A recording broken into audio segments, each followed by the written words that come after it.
October in Boston brings that particular kind of cold that seeps into your bones before you realize it's happening, the kind that makes you walk faster without meaning to, hunching your shoulders against wind that cuts through cheap fabric like it's not even there.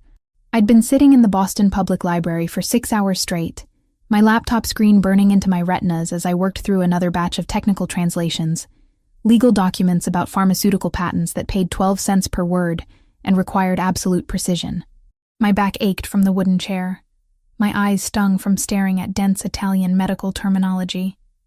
But I couldn't afford to stop. Not when the monthly payment on Dad's remaining medical bills was due in 5 days, and I was still $200 short. The library closed at 8, the fluorescent overhead lights flickering twice as a warning, before the librarian made her rounds, gently informing the stragglers that it was time to pack up.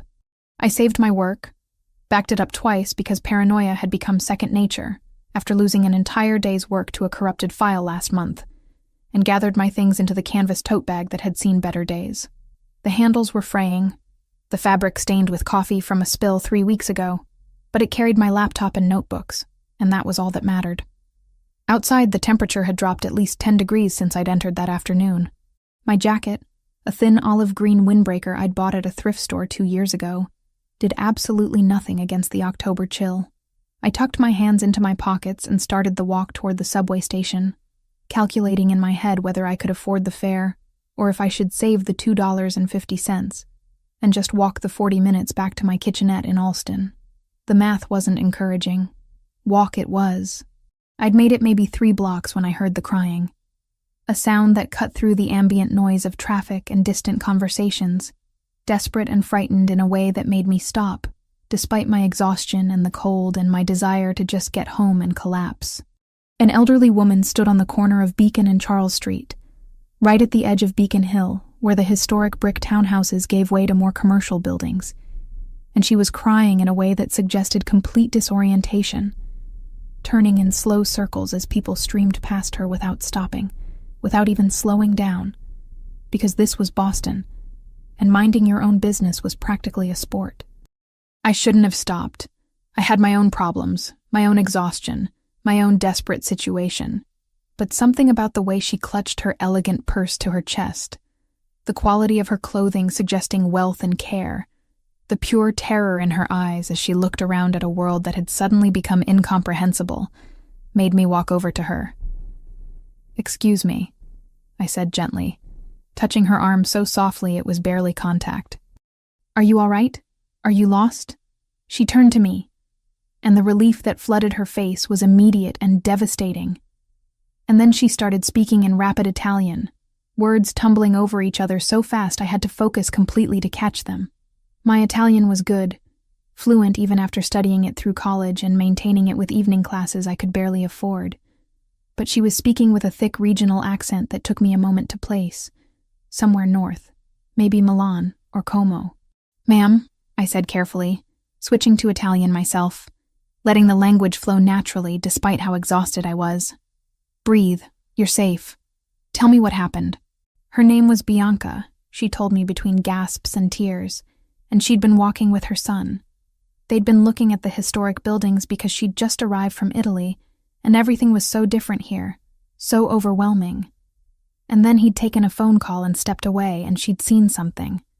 A shop window, maybe. And when she'd turned around, he was gone. She couldn't remember his phone number. Couldn't remember the address of where they were staying. Couldn't remember anything, except that she was lost, and everything was wrong, and she needed to find her son. The rain started then, just a light drizzle at first, but quickly building into something more substantial. Cold drops that plastered my hair to my head and made Bianca's tears indistinguishable from rainwater. I took off my jacket without thinking and draped it over her shoulders. It was inadequate, but better than nothing, and opened my cheap convenience store umbrella to hold over both of us. "What's your son's name?" I asked, keeping my voice steady and calm, even though I was shivering now in just my thin sweater. "Do you remember what he looks like? We can ask people if they've seen him." "Christopher," she said, the English name sounding strange with her accent. "Alto, dark hair. He's so handsome, my Christopher. But I don't remember. She was getting agitated again, her breathing becoming rapid and panicked, and I recognized the signs of a possible anxiety attack or worse. I needed to keep her calm, needed to find help, needed to do something other than stand on this street corner watching this elegant elderly woman fall apart in the rain. "Okay, here's what we're going to do," I said, still in Italian, still keeping that calm, steady tone that I'd learned from 3 years of caring for my father when he was dying, when panic helped no one. And steady calm was the only thing that kept situations from spiraling completely out of control. "We're going to go into that cafe right there, get you somewhere warm and dry, and we'll call the police. They'll help us find your son." But even as I was saying it, I saw them, the black SUVs appearing seemingly out of nowhere, 3 of them moving with synchronized precision to block off the street, and men in dark suits were emerging before the vehicles had fully stopped, spreading out with military efficiency, clearly searching for something or someone. One of them spoke into what had to be a radio or earpiece, his eyes scanning the crowd with intensity that made my stomach tighten with sudden anxiety. Then I saw him, the man who had to be Christopher, stepping out of the lead vehicle with an authority that made people instinctively move out of his way. He was tall, exactly as Bianca had said, maybe 6'1" or 2", with dark hair swept back from a face that was all sharp angles and controlled intensity. He wore a black suit that probably cost more than 6 months of my rent, and even from a distance I could see the barely contained panic in his movements, the way his dark eyes swept the street with desperate precision. "Is that him?" I asked Bianca quietly, and she gasped, new tears flowing. "Christopher. Yes, that's my Christopher." The men in suits had spotted us, or rather spotted Bianca, and they were converging on our position with speed that was frankly intimidating. I instinctively stepped slightly in front of Bianca. Not that I could actually protect her from anything, but the movement was automatic, protective. Christopher Ravellini, because that had to be who he was, reached us first, and up close he was even more striking and more terrifying. Dark brown eyes that were almost black focused on his mother with relief so intense it was almost painful to witness. And then those eyes cut to me, assessing me in maybe 2 seconds flat, taking in everything about me, my wet hair, my inadequate clothing, the way I had my cheap jacket draped over his mother's shoulders, the umbrella I was still holding over her head despite the fact that I was now thoroughly soaked. "Mama," he said, and his voice was deep and controlled, but I could hear the emotion underneath it, barely contained fear and relief warring with each other. He spoke to her in Italian, rapid questions about whether she was hurt, whether she was okay, what had happened. Bianca launched into an explanation, her words still tumbling over each other. And Christopher listened while also gesturing to his men, issuing quiet orders that had them immediately forming a protective perimeter around us. One of them, a massive guy who looked like he could break me in half without trying, approached with a blanket that was probably meant for Bianca, but Christopher took it and wrapped it around his mother himself, his movements gentle despite his obvious agitation. Then his attention came back to me, those dark eyes focusing with intensity that made me want to step backward, but I forced myself to hold my ground.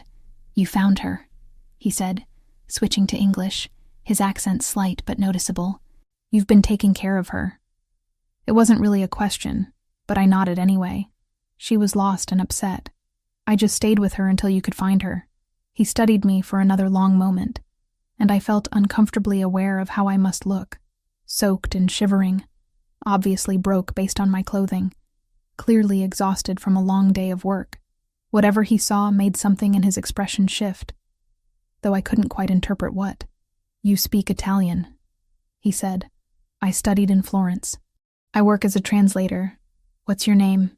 "Hannah. Hannah Mitchell." He repeated my name quietly, like he was memorizing it, then reached into his jacket and pulled out a leather wallet, extracting what looked like a business card. "I need to get my mother home and warm, but I want to thank you properly for what you've done tonight. Please, take this." The card was heavy cream cardstock with just a phone number embossed in dark gold lettering. No name, no company, nothing else. I stared at it, unsure what I was supposed to do with it. "I don't need payment," I said, trying to hand it back. Anyone would have done the same thing. His expression suggested he disagreed strongly with that assessment. Not everyone stops. Not everyone helps. Keep it. Call if you ever need anything. Before I could protest further, one of his men approached, murmuring something in his ear that made Christopher's jaw tighten.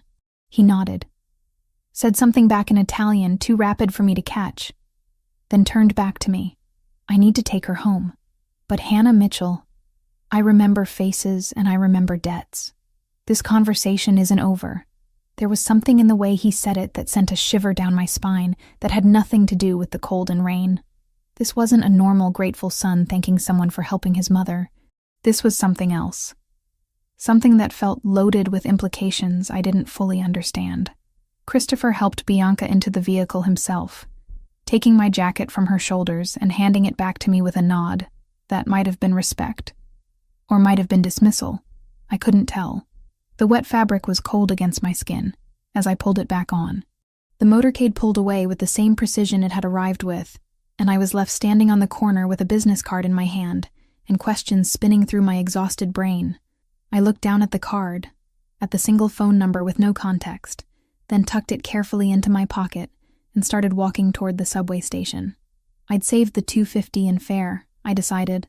I deserved the ride after that strange encounter. My hands were shaking, though whether from cold or adrenaline or something else entirely, I couldn't quite say. That night, in my tiny kitchenette with its single window looking out at the brick wall of the building next door, I took the card out and stared at it for a long time. Common sense said to throw it away, to forget about the whole strange encounter, to go back to my translations and my bills and my quiet, desperate life of barely making it paycheck to paycheck.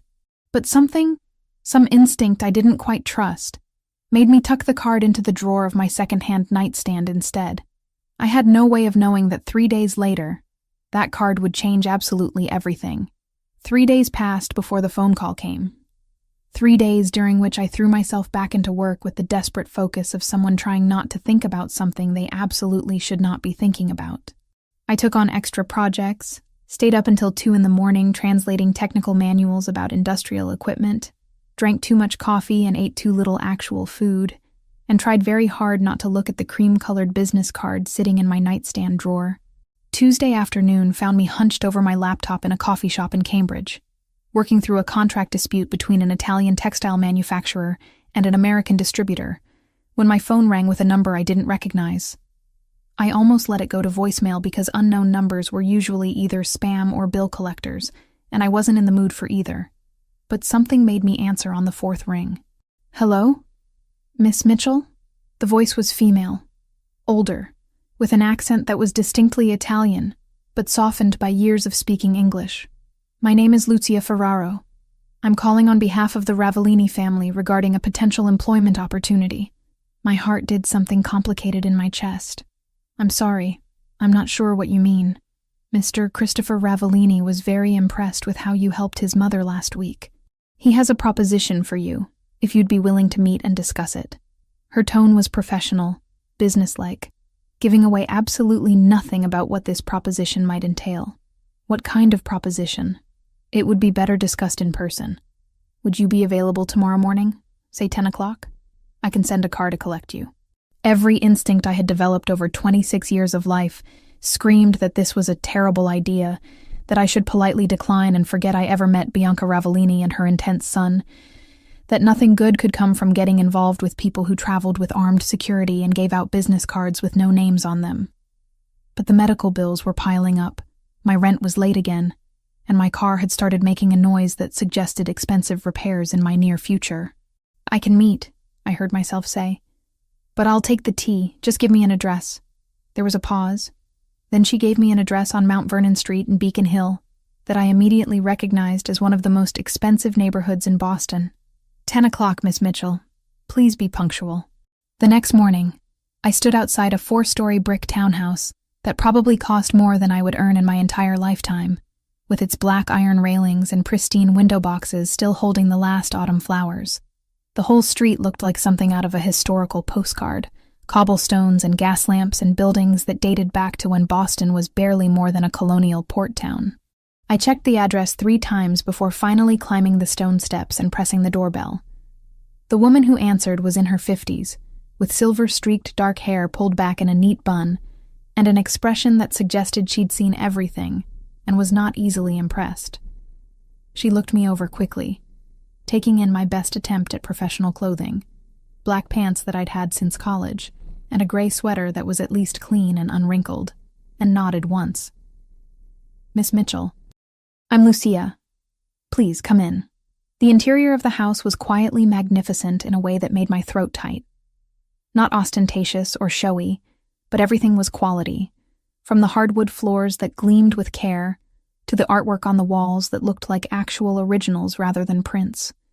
The staircase curved upward in an elegant spiral, and through an open doorway I could see a living room with furniture that was probably older than my grandmother. "Mr.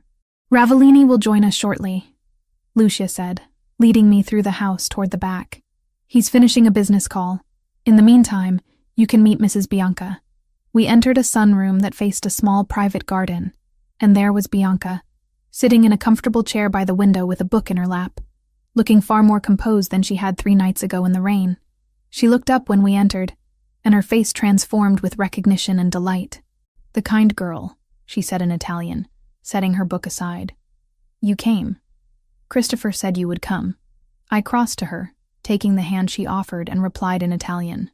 "How are you feeling, ma'am?" "Better than when we last met, I hope." "Much better, thanks to you." She squeezed my hand gently. "Sit with me. Tell me about yourself while we wait for my son." Lucia brought tea, real tea in a porcelain pot with cups that matched, and I sat with Bianca and answered her questions about where I'd learned Italian, about my time studying in Florence, about my work as a translator. She was sharp and engaged when focused, asking intelligent questions and laughing at my stories about navigating Italian bureaucracy as a foreign student. But I noticed the moments where her attention would drift, where she'd pause mid-sentence as if forgetting what she'd been saying, where confusion would flicker across her face before she oriented herself again. "Mama, are you interrogating my guest?" The voice came from the doorway, and I turned to find Christopher Ravellini standing there, somehow even more imposing in his own home than he'd been on that rainy street. He wore dark slacks and a white shirt with the sleeves rolled to his elbows. Less formal than the suit he'd worn before, but no less intimidating. Those dark eyes found mine immediately, holding my gaze with intensity that made me want to look away, and simultaneously made it impossible to do so. "Just getting to know her," Bianca replied with a smile. "She's lovely. You should keep her." "Mama," Christopher said again, but there was warmth in his tone underneath the exasperation. He crossed to kiss her forehead, before turning his full attention to me. "Thank you for coming, Miss Mitchell." "Hannah," I said, standing because it felt wrong to remain seated while he loomed over me. "And I'm not sure why I'm here exactly." Lucia mentioned a proposition. "A job offer, actually. Would you join me in my study? We can discuss it privately." I followed him down the hall to a room lined with bookshelves, a massive desk dominating one side, and comfortable leather chairs arranged near a fireplace on the other.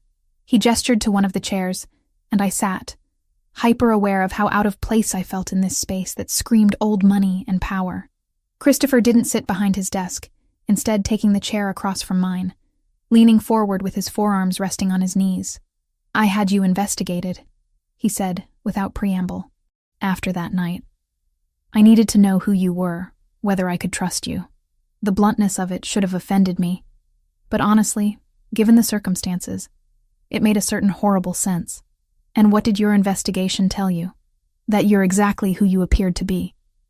Hannah Mitchell, 26 years old, graduated from Boston University with a degree in Italian literature and linguistics. Studied abroad in Florence for a year. Works as a freelance translator, primarily technical documents.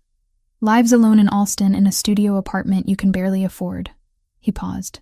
That your father died 6 months ago after a 3-year battle with pancreatic cancer, and that you're still paying off the medical bills from his care. My jaw tightened. That's quite thorough. I'm a thorough person. He studied me for a moment longer. I'm also a person who recognizes value when I see it. My mother needs help, Miss Mitchell. Hannah. She's been diagnosed with early-stage Alzheimer's, brought on by trauma she experienced 5 years ago. She's getting progressively worse, and while we have excellent medical care, what she needs most is someone who can communicate with her in her native language, who can help her feel safe and understood when she gets confused. You want me to be her caretaker? Companion? Translator? Someone to spend time with her, take her on walks when the weather permits, read to her, cook with her on her good days, simply be present when she's having a difficult time. He named a figure that made my breath catch, a monthly salary that was 3 times what I typically earned, with health insurance included. The position would be 4 afternoons a week to start, more if needed as her condition progresses. I stared at him, trying to process what he was offering. That's a lot of money for what amounts to keeping your mother company. My mother's peace of mind is worth considerably more than that to me. His expression remained neutral, but I heard the steel underneath. And frankly, from my investigation, you need the money. This would allow you to pay off your debts, maybe even save something. All I'm asking is that you be kind to an elderly woman who's frightened and confused more often than not these days. Why me specifically? There must be professional caregivers, people with actual training in dealing with Alzheimer's patients. We've tried professionals. 5 different ones over the past year. She doesn't connect with them, doesn't trust them. But she responded to you immediately, felt safe with you. That's not something I can hire through an agency. I looked down at my hands, thinking about the pile of past due notices on my tiny kitchen counter, about the conversation I'd had yesterday with the hospice facility still sending bills for my father's final weeks, about the fact that I'd been eating ramen and peanut butter for 2 weeks because I couldn't afford much else. This job would solve all of that, would give me breathing room I hadn't had in years. What's the catch? I asked, looking back up at him. There's always a catch with offers this good. Something that might have been respect flickered in his dark eyes. Smart. The catch is that you'd be working in my home, which means you'd be exposed to my world.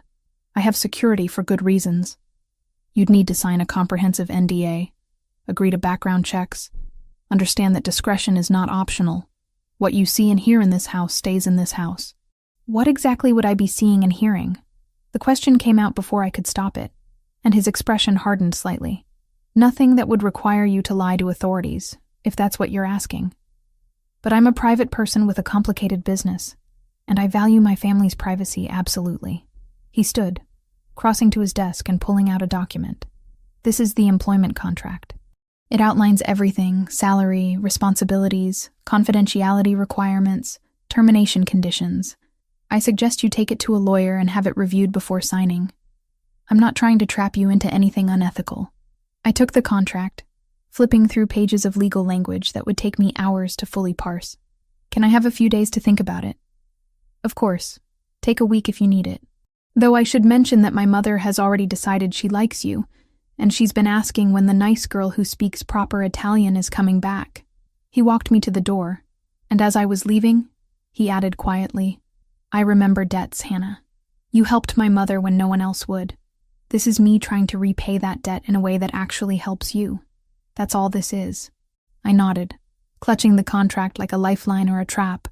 I still wasn't sure which, and left the townhouse with my head spinning. I spent the rest of that day reading every word of the contract, making notes, researching what I could about Christopher Ravellini, and finding mostly nothing, just vague references to various business interests and a few society page photos from charity galas, where he appeared in expensive tuxedos looking appropriately wealthy and bored. That evening, I called the one lawyer I knew, a guy I'd gone to college with who now worked at a small firm doing contract review. He read through the document while I waited anxiously, finally giving his verdict that it was surprisingly straightforward and fair, with none of the hidden clauses he'd normally expect from someone clearly trying to hide something.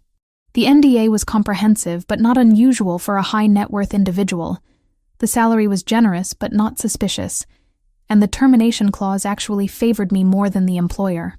Whoever wrote this actually wanted to make sure you'd be protected, he said, sounding almost disappointed that he couldn't find any red flags. I'd take it if I were you. This kind of money doesn't come around often for people like us. People like us. Translation. People who were broke and desperate and couldn't afford to turn down good opportunities just because they came from mysterious sources.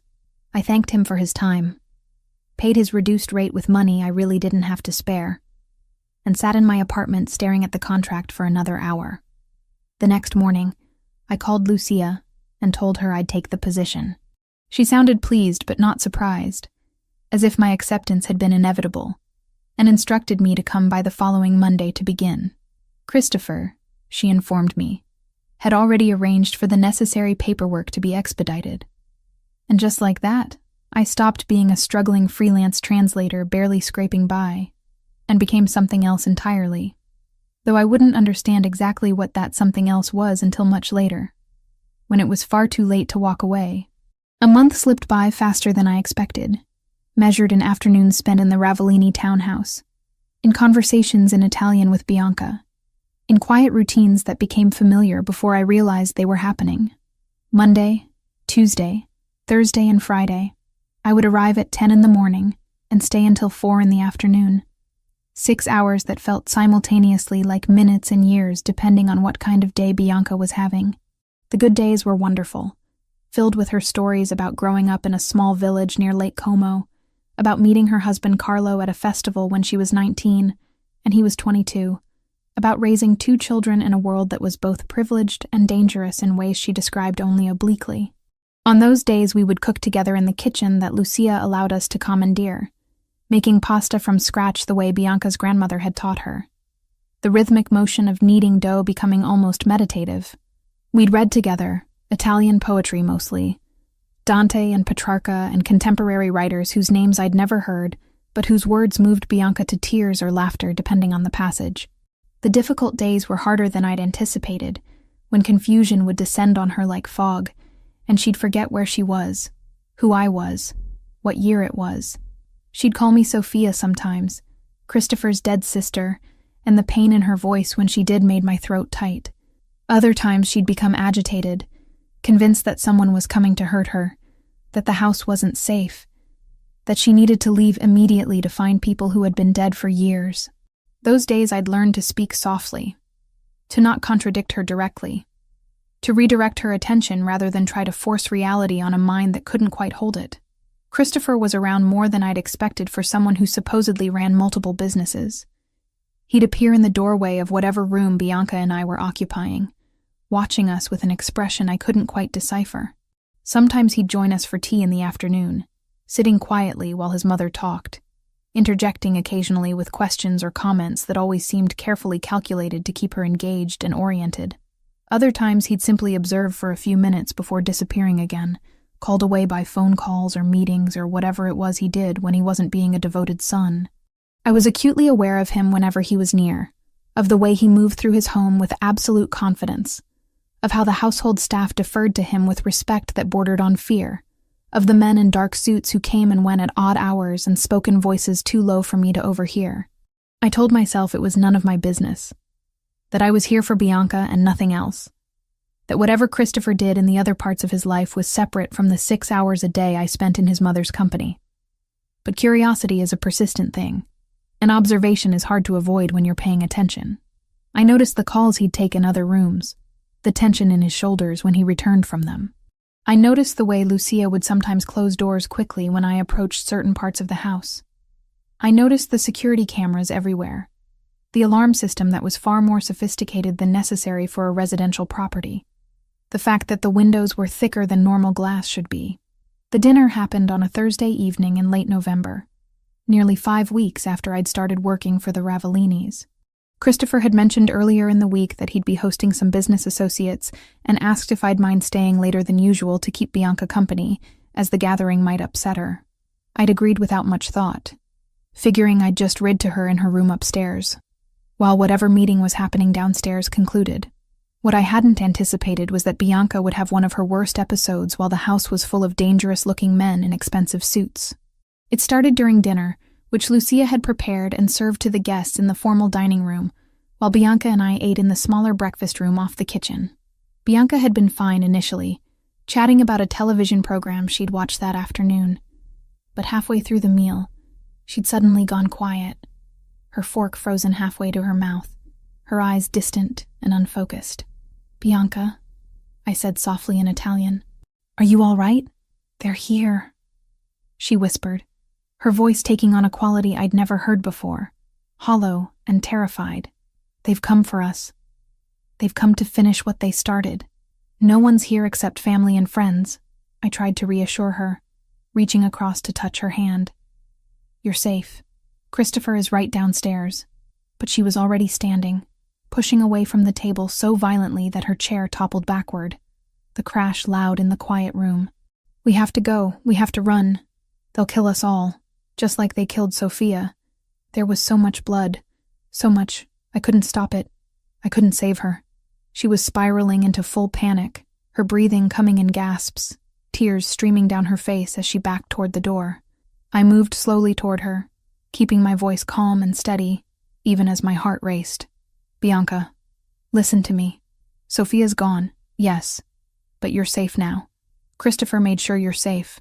Lies, she spat, the vehemence shocking coming from someone usually so gentle. All lies. Everyone lies. Everyone betrays. They said we'd be protected, and then they shot her. They shot my baby girl. She lunged for the door leading to the main part of the house, and I had no choice but to follow, catching up to her in the hallway, just as she was heading toward the dining room where Christopher and his guests were meeting. I could hear voices from behind the partially closed door, speaking in Italian, discussing something about territories and shipments and consequences that sounded ominous even out of context. Bianca, wait! I tried again, but she pushed past me with surprising strength for a woman her age. She burst into the dining room and I followed helplessly, my stomach dropping as I took in the scene.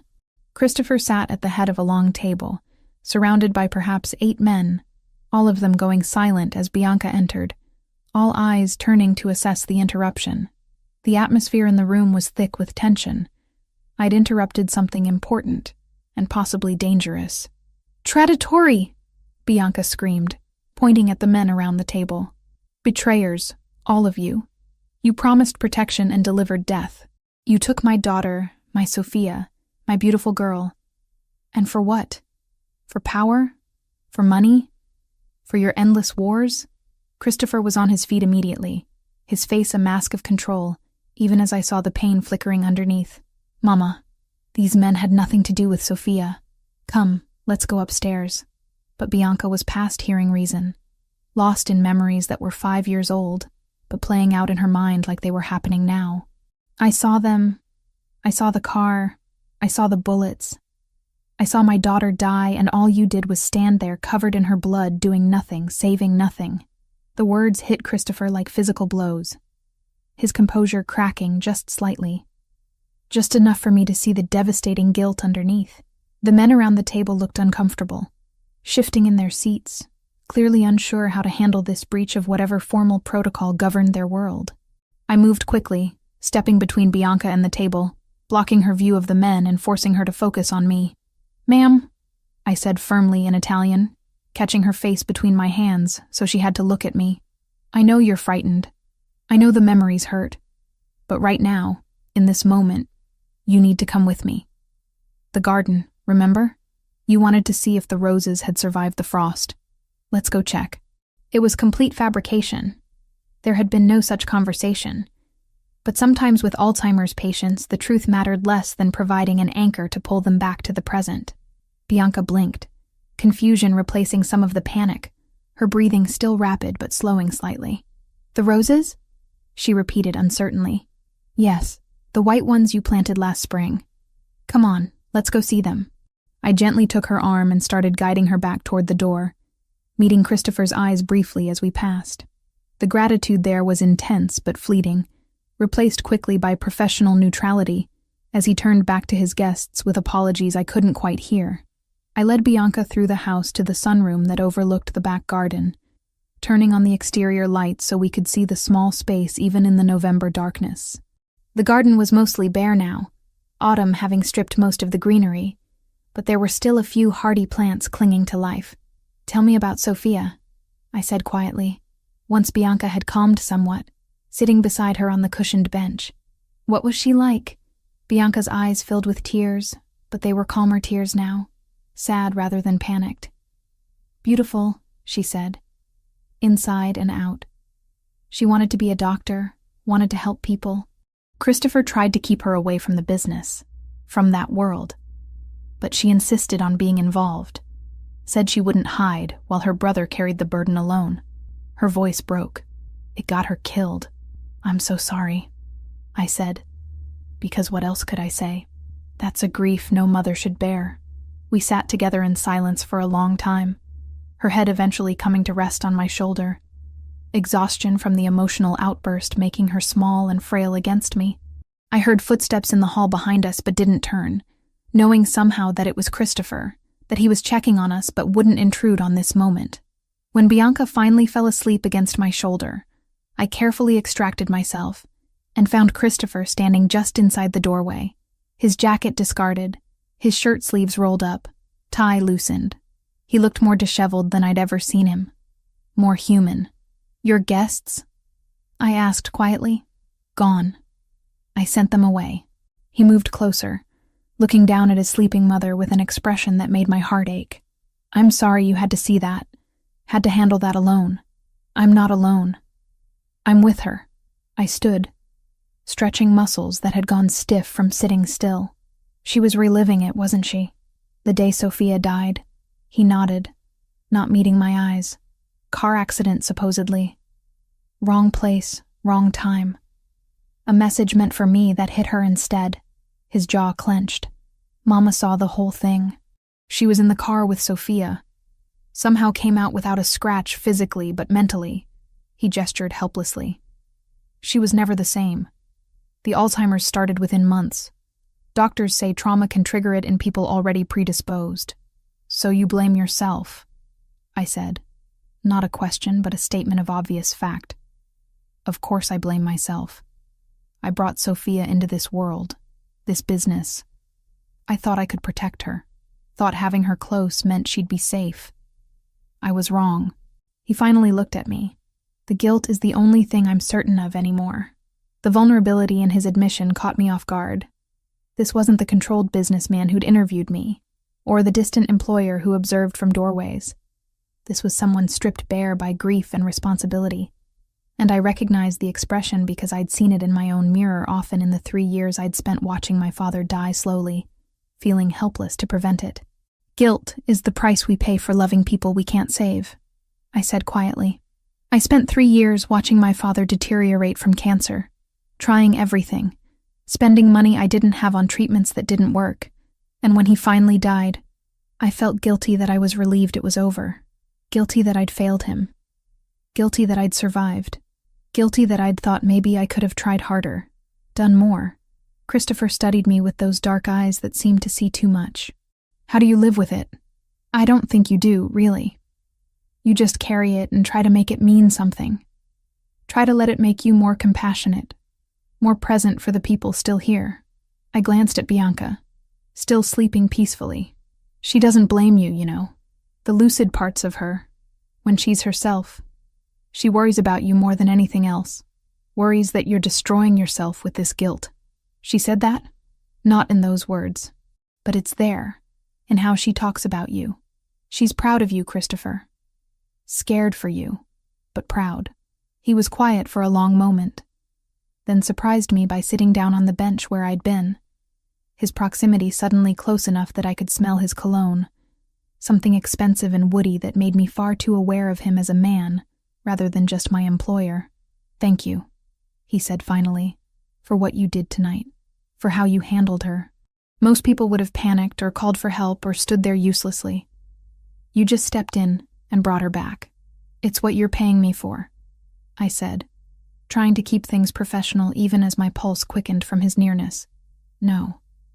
I'm paying you to keep her company and help her feel less alone. What you did tonight was something else entirely." He turned slightly to look up at me. "You care about her.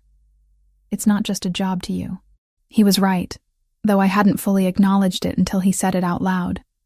Somewhere in the past 5 weeks, Bianca had stopped being just my employer's mother and had become someone I genuinely cared about, someone whose good days made me happy and whose bad days broke my heart.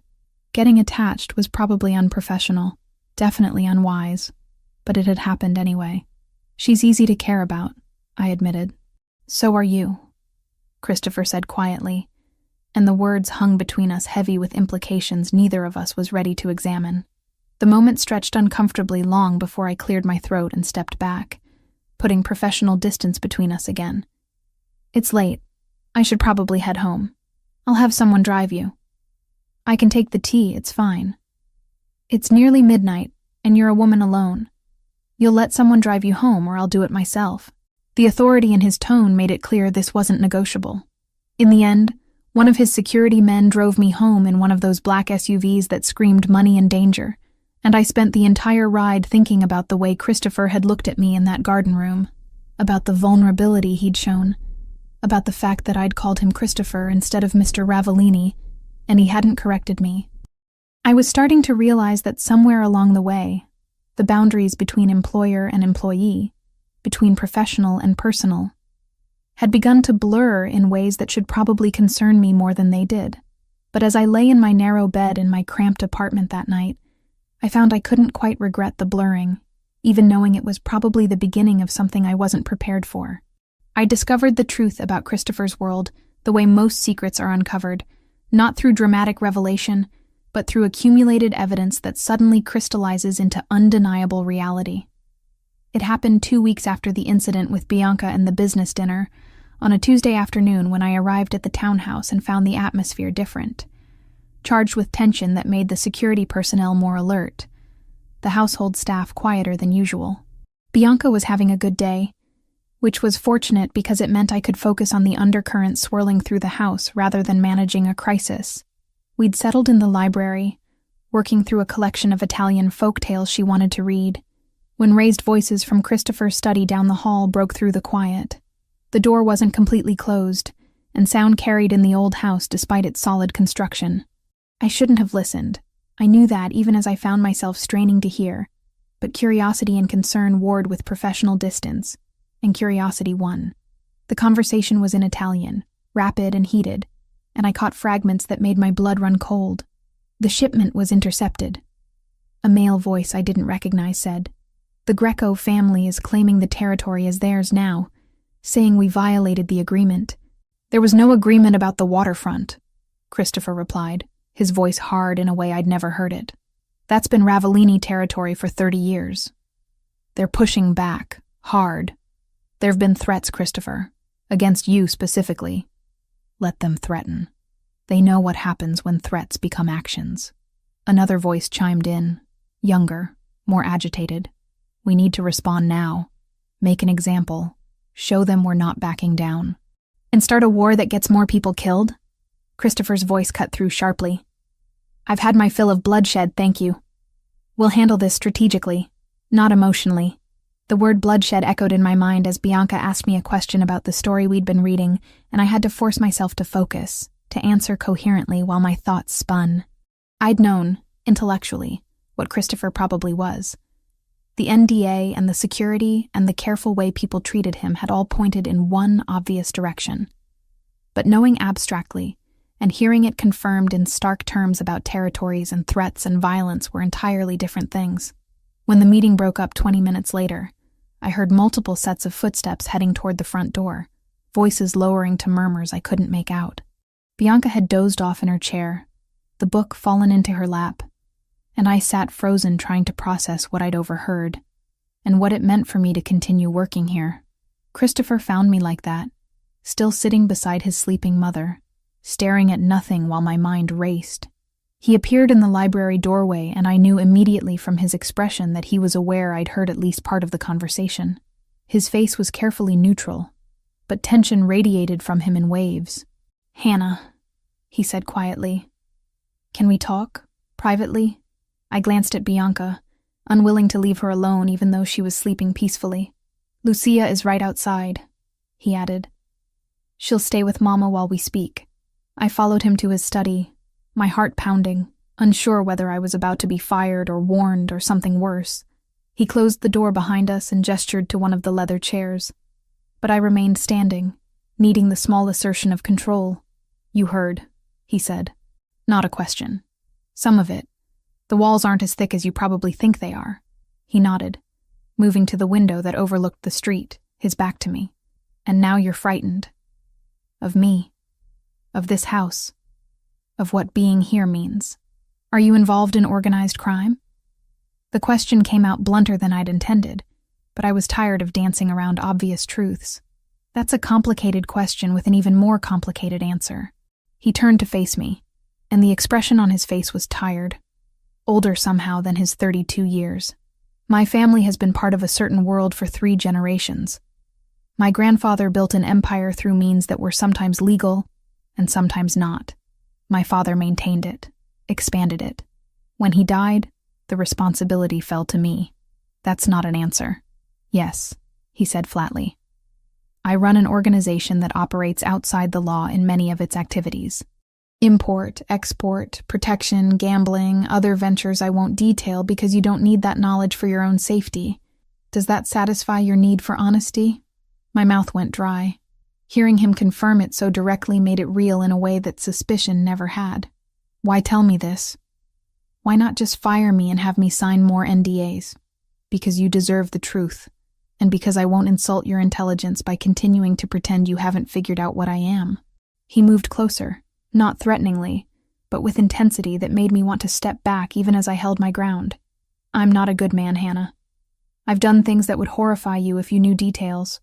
I've hurt people. I've ordered actions that resulted in deaths. I've built power on a foundation of fear and violence. But, he paused, as if gathering his thoughts carefully, everything I do, every decision I make, is calculated to protect the people under my care. My mother, my organization, the neighborhood businesses that rely on us. And now, whether you like it or not, you became part of this world the moment you helped Mama that night in the rain. And more so when you accepted this job. I need you to understand that while you're under my roof, while you're connected to my family, you're safer than you've ever been in your life. But I also need you to understand that there are people out there who would hurt you to get to me if they knew you mattered. Do I? I asked, the words out before I could stop them. Matter, I mean. Something flickered in his dark eyes. More than is probably wise for either of us.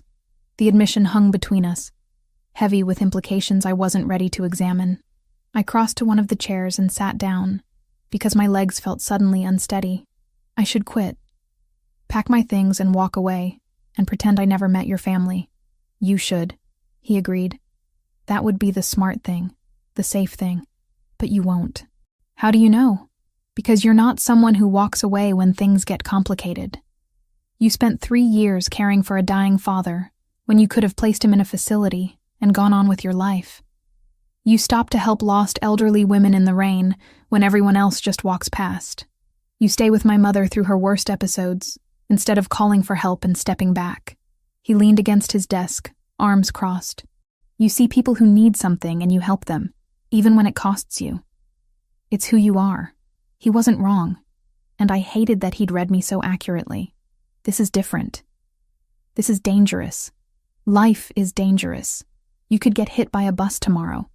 At least here, you'll be protected. Protected from threats that only exist because I know you. I shot back. Fair point. He studied me for a long moment. What do you want to know? I'll answer any questions you have within reason. I had 100 questions, but one rose to the surface above all others. The people who killed Sophia. Was that because of your world? His face went carefully blank. Yes. Rival family sending a message. They meant to kill me, got her instead. Mama witnessed it, saw her daughter die in front of her, and that trauma triggered the rapid progression of her Alzheimer's. So you blame yourself for that too. I blame myself for bringing her into this life in the first place. Sophia wanted to be involved, wanted to help run the legitimate businesses, wanted to prove she wasn't just a sheltered daughter. I thought keeping her close meant I could protect her. I was wrong. His voice was flat, emotionless in the way of someone who'd felt too much and had to shut it down to function. And the people who did it? Dealt with. Something cold and final in those 2 words made it clear exactly what dealt with meant. I should have been terrified, should have run for the door and never looked back. But instead, I found myself thinking about Bianca's face when she talked about Sophia, about the grief that had consumed her so completely it had literally damaged her brain. I thought about Christopher's guilt, the way it drove him to hire me specifically because I could give his mother moments of peace. I thought about the complicated nature of morality, about how easy it was to judge from the outside when you'd never been forced into impossible choices. I'm not asking you to approve of what I do, Christopher said quietly, reading something in my expression. I'm just asking you to understand that I'm trying to protect the people I love in the only way I know how. And that includes you now, whether you want it or not. This is insane, I said. But the words lacked conviction. I'm a translator who takes care of your mother. I'm nobody. You stopped being nobody the moment Mama trusted you. The moment I started relying on you to help her through her worst days. You're part of this family now, Hannah. That makes you valuable. And in my world, valuable things need protection. I stood, needing to move, to think, to process everything he was telling me. I need time. To figure out if I can live with this, knowing what I know now. Take all the time you need. But understand that either way, you're going to have security watching you. That's not negotiable. It's not about controlling you. It's about making sure the Greco family or anyone else doesn't decide to use you as leverage against me. The thought sent ice down my spine. Has that been a risk this whole time? A small one, but it's growing. That meeting you overheard? The territory dispute is escalating. The Grecos are pushing boundaries, testing to see how far they can go before I push back. They're looking for weaknesses, for pressure points. If they discover that Mama has a companion she's attached to, if they figure out that I've started... He trailed off, then continued. If they realize you're important, you become a target. Then I should definitely quit. Quitting doesn't make you less of a target if they've already identified you. It just makes you less protected. He moved to stand in front of me, close enough that I had to tilt my head back to meet his eyes. I'm not trying to trap you or manipulate you. I'm trying to be honest about the situation we're both in. You can walk away from this job, but you can't walk away from knowing what you know, from having been part of this household. That knowledge makes you valuable information to the wrong people. So I'm trapped. You're protected, he corrected. There's a difference. Bianca's voice calling my name from the library interrupted whatever I might have said next. Christopher stepped back immediately, the moment broken, and I left his study with my thoughts in chaos, returning to the simple task of reading to an elderly woman who just wanted company and stories, the only uncomplicated relationship in this increasingly complex situation I'd walked into. Over the next 3 days, I went through every argument with myself, every pro and con list, every rational reason I should walk away and never come back. But in the end, I kept thinking about Bianca's smile when I arrived each afternoon, about the way her confusion cleared when she heard Italian spoken with genuine affection, about how she'd grip my hand during her bad days, like I was an anchor to reality.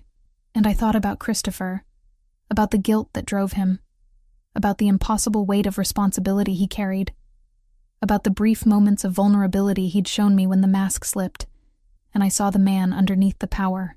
3 days after our conversation, I arrived for my Tuesday shift and found Christopher in the hallway, clearly waiting for me. I'm staying, I said before he could speak. But I need you to promise me something. What? If I'm in danger? If this situation with the Greco family or anyone else gets worse, you tell me. No more keeping me in the dark thinking it's protection. I deserve to know what I'm walking into. He studied me for a long moment, then nodded slowly. That's fair. You have my word. And one more thing. You said I matter to you more than is wise. I need to know what that means. The question hung between us in the quiet hallway, both of us aware that answering it would change everything, would cross a line that maybe shouldn't be crossed between employer and employee, between protected and protector. It means, Christopher said finally, his voice low and intense, that I'm falling for you, Hannah, despite knowing it's complicated and dangerous, and probably a terrible idea for both of us. It means that somewhere between watching you care for my mother and listening to you read Italian poetry and seeing your compassion even when you have every reason to walk away, I started wanting you in my life for reasons that have nothing to do with Mama's needs and everything to do with my own. The admission should have terrified me, but instead it felt like a key turning in a lock, opening something I'd been trying to keep closed. Because the truth was, I'd been falling too, against all logic and common sense, drawn to the complexity of him, to the man who could be ruthless in his business but tender with his mother, who carried crushing guilt but still tried to protect everyone around him. This is a bad idea, I said. Terrible, he agreed. I barely know you. I'm not sure anyone really knows me, but you've seen more of the real me than most people ever do. I should have said no, should have maintained those professional boundaries, should have remembered that he was a criminal, and I was just a woman trying to survive in a world that had suddenly become far more complicated than it should be. But I'd spent 3 years watching my father die, months barely scraping by, years putting everyone else's needs before my own wants. Okay, I heard myself say. Okay? I'm falling too, despite knowing it's complicated and probably a disaster waiting to happen. But yes, I'm falling for you too. The look that crossed Christopher's face was pure relief, mixed with something deeper. Hunger, maybe, or hope. He reached out slowly, giving me time to pull back, and cup my face in his hands, his touch gentle despite the obvious strength in those fingers. This changes things, he said quietly. I know. You're going to see sides of my world you won't like. There will be moments when you question this decision. I'm already questioning it. He smiled then, a real genuine smile that transformed his usually serious face. At least you're honest about it. Then he kissed me, and whatever rational objections I had left dissolved in the heat of it, in the way his mouth moved against mine with barely contained intensity, in the way my body responded like it had been waiting for exactly this moment. When we finally broke apart, both breathing hard, I could hear Bianca calling from the sunroom. Duty calls, I said, my voice shakier than I wanted it to be. Tonight, Christopher said. After Mama's asleep. Have dinner with me. A real conversation, just us. I nodded, not trusting my voice, and went to take care of Bianca, my mind reeling from everything that had just happened, from choices made and lines crossed, from falling into something that felt inevitable and terrifying, and somehow exactly right despite all the reasons it shouldn't be. The weeks that followed my admission to Christopher felt like living in 2 parallel worlds that somehow coexisted without fully touching. In one world, I was Hannah Mitchell, companion to an elderly woman with Alzheimer's, reading Italian poetry in sunlit rooms, cooking traditional recipes, taking careful walks through the Beacon Hill streets when Bianca was having good days. In the other world, I was someone connected to Christopher Ravellini, aware now of what that connection meant, feeling the weight of eyes watching me even when I couldn't see them directly, navigating a relationship that grew deeper despite all the reasons it shouldn't. Christopher and I were careful, discreet in ways that felt both necessary and frustrating. We'd stolen moments together after Bianca went to bed. Late dinners in the townhouse kitchen where Lucia would leave food prepared and then disappear with tactful efficiency. We'd talk for hours about everything and nothing. Him sharing pieces of his history that explained the man he'd become. Me opening up about the years of caring for my father. About dreams I'd set aside. About the loneliness of survival. He'd introduced me to Anthony Marino 2 weeks after we'd acknowledged what was happening between us. Anthony had shown up one evening while Christopher and I were having coffee in the study after Bianca's bedtime, and I'd tensed immediately, recognizing the name from conversations I'd overheard. Anthony was tall, maybe 40, with graying hair at his temples and eyes that assessed me with the wariness of someone whose job was to identify threats. "So you're the translator who's got Christopher acting like a different person," Anthony had said, his tone carefully neutral. "I'm the person who takes care of Mrs. Bianca," I'd replied, matching his tone. "Whatever else I am is between Christopher and me." Something in my response had made Anthony's expression shift slightly. Respect, maybe, or at least acknowledgement that I wasn't going to be intimidated easily. He'd turned to Christopher with a slight smirk. "You picked someone with a spine. That's new. Careful," Christopher had warned. But there was affection underneath the warning. Hannah doesn't take well to being discussed like she's not in the room.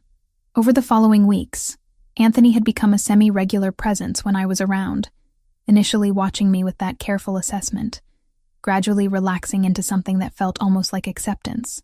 He'd shown up one Tuesday afternoon when I was walking Bianca through the garden and had fallen into step beside us, making conversation in surprisingly fluent Italian that delighted Bianca. "He's testing me," I'd said to Christopher later that night, making sure I'm not going to panic or do something stupid. "He's protecting me," Christopher had corrected. "Anthony's been with me since we were teenagers. He's seen what happens when people get close to me and can't handle the reality. He needs to know you're not going to break under pressure." "And what's his verdict?" He thinks you're either remarkably brave or remarkably stupid, and he's not sure which yet. But he likes you, which is significant. Anthony doesn't like many people. The relationship with Christopher continued to develop in those stolen hours, careful touches that became bolder, conversations that became more intimate, the inevitable progression of two people drawn to each other despite complicated circumstances. We hadn't crossed certain lines yet, both of us aware that doing so would change things irrevocably, but the tension between us was constant and electric. Then the surveillance started, and everything shifted into sharper focus. I noticed it first on a Thursday afternoon, 3 weeks after I'd told Christopher I was staying despite knowing the truth. I was leaving the townhouse, heading toward the T-station to go home, when I caught sight of the same dark sedan I'd seen parked on the street that morning. Different location, but same car, same tinted windows. I told myself it was paranoia, that Boston was full of dark sedans, that I was seeing patterns that weren't there. But the next day, the car was there again. And this time, I saw someone inside taking photos with a camera that had a lens too long for casual photography. My stomach dropped and I pulled out my phone immediately, calling Christopher, even though I'd normally wait until I was off the clock to contact him. "There's someone watching me," I said, without preamble when he answered. "Dark blue sedan, Massachusetts plates. They've been here 2 days in a row and they're taking pictures." "Where are you right now?" His voice went immediately sharp, focused. "Just left the house, walking toward Charles Street." "Go back inside. Now. Don't look at the car. Don't acknowledge you've noticed. Just turn around and come back."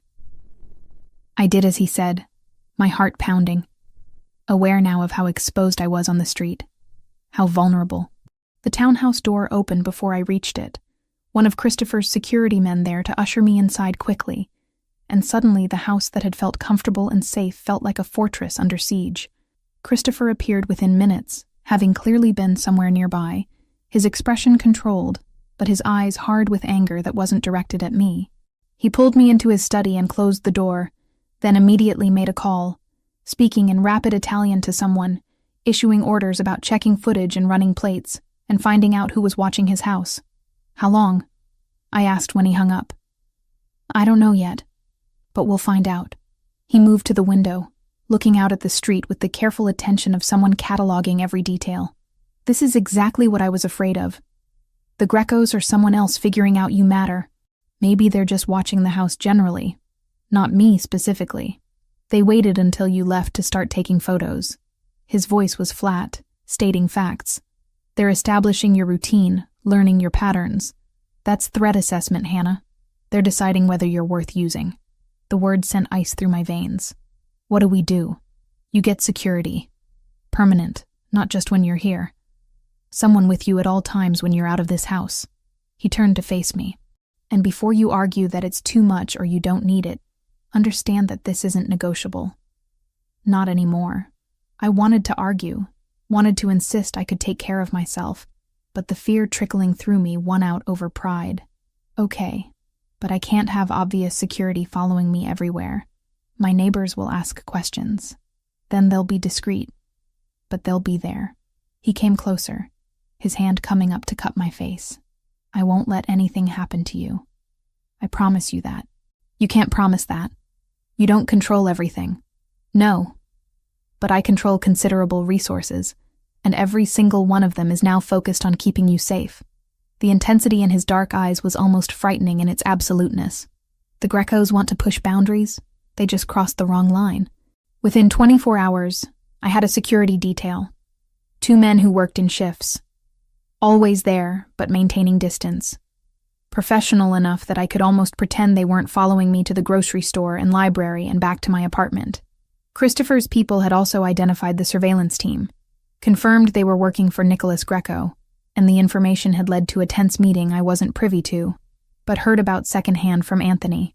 Christopher sent a very clear message, Anthony told me one afternoon when we were both sitting with Bianca while she napped. "The exact wording isn't something you need to know, but the essence was that you're untouchable, and any move against you will be considered a declaration of war. That's going to escalate things, isn't it?" "Probably, but leaving it unaddressed would have been worse. Greco was testing to see if you were a weakness he could exploit." Christopher made it clear you're a line he won't allow to be crossed. The confrontation came a week later, in the form of information that a shipment of Christopher's had been intercepted at the docks, stolen by Greco's people in what was obvious retaliation. Christopher's mood that evening was dangerous. Controlled fury simmering underneath professional calm, and I watched him take call after call in his study, making decisions about responses and consequences in a language I was starting to understand too well.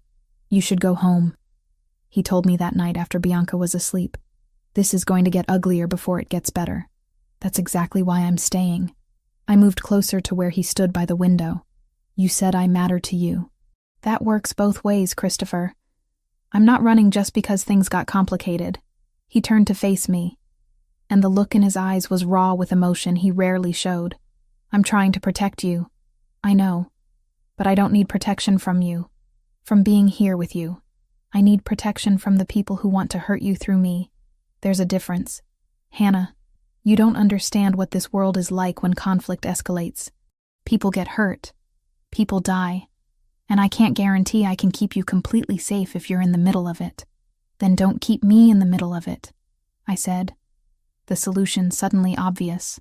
"You're worried about me being a target at my apartment, being vulnerable when I'm alone.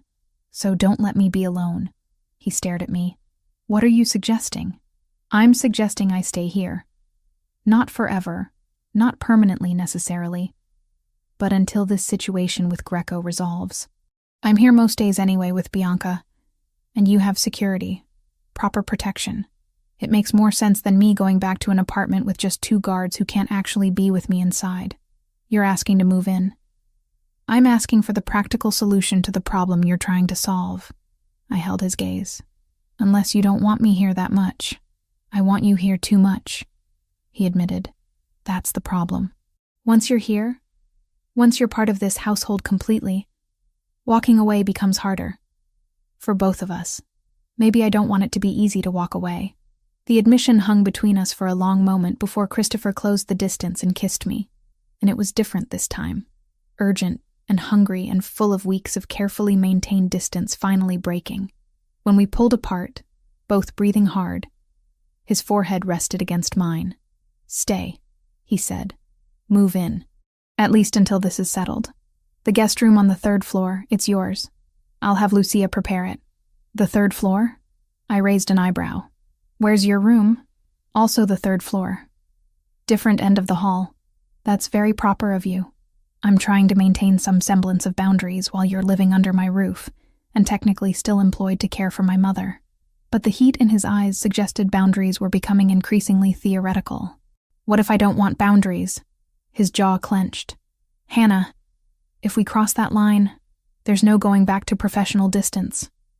You become mine in a way that goes beyond employment or protection. Are you ready for that?" The possessiveness in his tone should have alarmed me, but instead it sent heat through my body, want pooling low in my stomach. I'd spent 26 years playing it safe, being responsible, putting everyone else first. For once, I wanted to choose something purely for myself. Consequences be damned. "Yes," I said simply. Christopher's eyes darkened and he took my hand, leading me up the stairs to the 3rd floor, past the guest room he'd mentioned to a master suite at the far end that was all dark woods and masculine comfort. The door closed behind us, and then he was kissing me again, hands moving over my body with intent this time. No more careful restraint, and I gave myself over to it completely, to the heat and want, and the rightness of finally crossing this line we'd been dancing around for weeks. Later, lying tangled in his sheets with his arm around me and my head on his chest, listening to his heartbeat slow back to normal, I felt the weight of the choice I'd made. Moving in, sleeping with him, becoming his in the way he'd meant. It tied me to this world inextricably, but as his fingers traced idle patterns on my shoulder, and he pressed a kiss to the top of my head, I couldn't bring myself to regret it. "Tomorrow I'll have your things brought over," he said quietly, "and we'll need to have a conversation with Mama about you living here. Make sure she understands without getting confused. She'll be thrilled. She's been asking when I'm going to stay for dinner every night like family. You are family now." The certainty in his voice left no room for argument. Mine to protect, mine to care for. The Grecos want to test that? Let them. They'll learn exactly how far I'll go. The threat implicit in those words should have frightened me, but wrapped in his arms in the safety of his home, I found I trusted him to keep that promise, violence and all. I'd chosen this world, chosen him, and I'd face whatever came next with my eyes open and no regrets.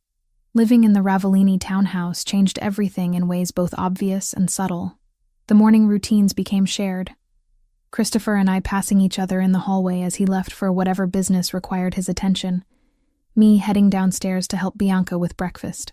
Lucia adjusted to my permanent presence with efficiency that suggested she'd expected it all along, treating me with a deference that made me uncomfortable until I realized it wasn't about me personally, but about my relationship with Christopher. The tension with the Greco family escalated exactly as predicted.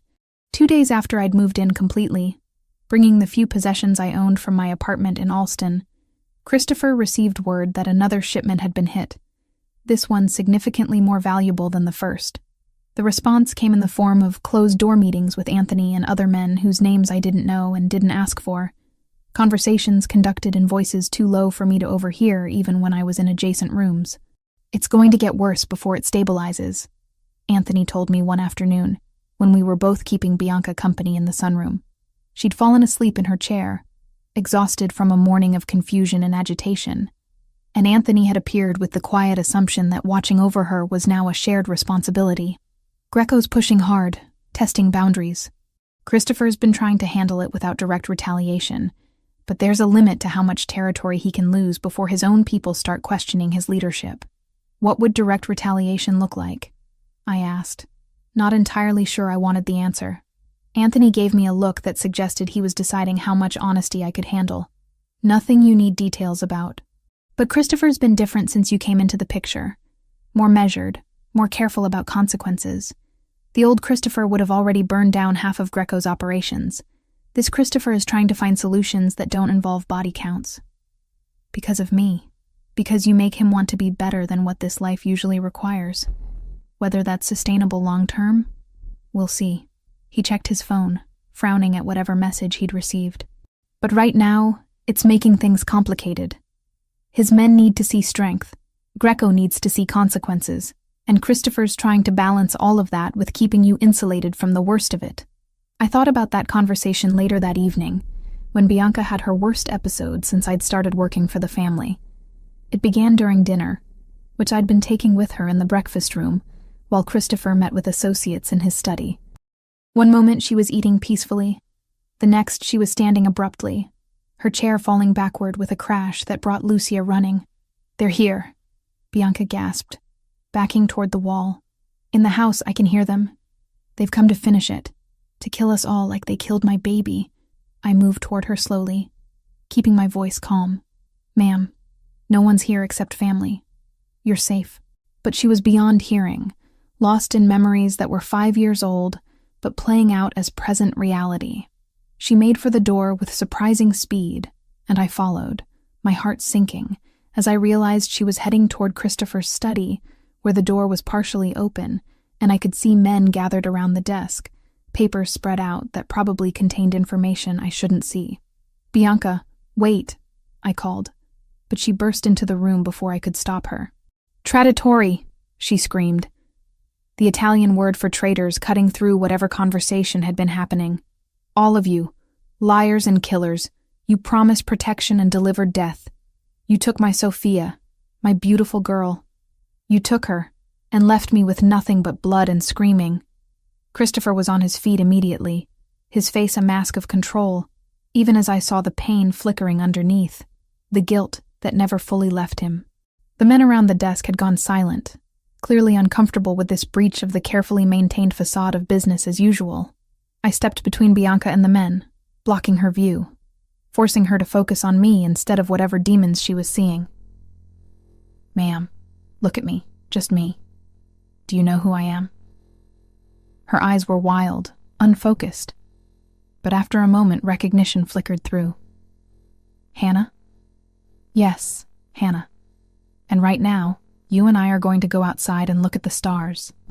Remember how you told me your grandmother used to point out constellations in Italy? Let's see if we can find them here." It was manipulation, using her love of her grandmother to redirect her attention. But it worked. The wildness in her eyes dimmed slightly, and she let me take her arm, let me guide her out of the study past Christopher, whose expression was grateful and devastated in equal measure. I took her to the back garden even though it was December and freezing. Wrapping her in a heavy coat I grabbed from the hall closet and settling her on the bench under the bare branches of the maple tree. The city lights obscured most stars, but a few were visible, and I pointed them out, making up stories about constellations I barely remembered from high school astronomy, anything to keep her focused on the present instead of the past. "I saw her die," Bianca said suddenly, her voice small and lost. "My Sophia. There was so much blood and I couldn't stop it, couldn't save her. I tried, but my hands were too small. There was too much blood." Tears streamed down her face and I pulled her close, letting her cry against my shoulder while my own throat went tight with sympathy. This was the trauma that had broken her mind, the moment that had triggered the rapid decline into Alzheimer's, and there was nothing I could do to fix it, only bear witness and provide comfort. Christopher found us there 20 minutes later, his meeting apparently concluded. He sat down on the other side of his mother, taking her hand in his, and the three of us stayed like that for a long time, bound together by grief and love, and circumstances none of us had chosen. Later, after Lucia had helped Bianca to bed and given her medication to help her sleep through the night without more episodes, Christopher and I stood in his study, surrounded by the evidence of the world he operated in. Maps marked with territories, financial documents that probably tracked illegal transactions, photographs of people I assumed were either associates or enemies. "I'm sorry you had to see that," he said quietly. "Both the episode with Mama and what's in this room. You don't need to protect me from reality, Christopher. I'm living in it now. Are you?" He turned to face me. "Because there are days when I wonder if you truly understand what being with me means long-term. This life, these conflicts, they don't end. One Greco gets dealt with, and another threat emerges. It's constant warfare dressed up in business suits and polite negotiations that hide violence underneath. I know what I signed up for. Do you? Because tonight you saw Mama relive her worst trauma. That trauma exists because of what I do. Because of enemies I made through choices I can't unmake. Sophia died because someone wanted to hurt me. Mama's mind is fracturing because she witnessed it. And now you're here, in the line of fire. And if something happens to you because of me, I don't know if I can survive that guilt." I moved closer to him, taking his face in my hands. "Listen to me. What happened to Sophia was terrible and tragic and not your fault. You didn't pull that trigger. You didn't plan that attack. You were trying to protect your family, and sometimes protection fails, despite our best efforts. I watched my father die slowly over 3 years from cancer I couldn't prevent or cure, and the guilt of not saving him nearly destroyed me. But eventually, I had to accept that some things are beyond our control. This is different. The threats to you are direct consequences of my choices, and my being here is a direct consequence of my choices. I chose to help your mother that night in the rain. I chose to take this job. I chose to stay when I learned the truth. I chose to move in here. Every step of the way, I made decisions with my eyes open. You don't get to take away my agency by assuming I don't understand the stakes." He pulled me against him, his arms wrapping around me tightly. "I'm going to end this situation with Greco, whatever it takes. I won't keep living with the threat of them targeting you. What does that mean exactly? It means I'm done trying to be measured and diplomatic. Anthony was right earlier. My restraint is being seen as weakness. Time to remind everyone why my family has controlled these territories for 3 generations. The cold certainty in his voice should have frightened me. But instead I felt a complicated mix of relief and dread. Relief that maybe the constant tension would resolve. Dread for what resolution would require. 3 days later, while I was reading to Bianca in the sunroom, Christopher received a call that changed his entire demeanor. I watched his face go carefully blank, then saw fury flash across it before control reasserted itself. When he hung up, he sat motionless for a long moment, before standing and finding me in the next room. "I need to go out," he said, his voice tightly controlled. "Lucia will be here with Mama, and there are 3 guards stationed around the house.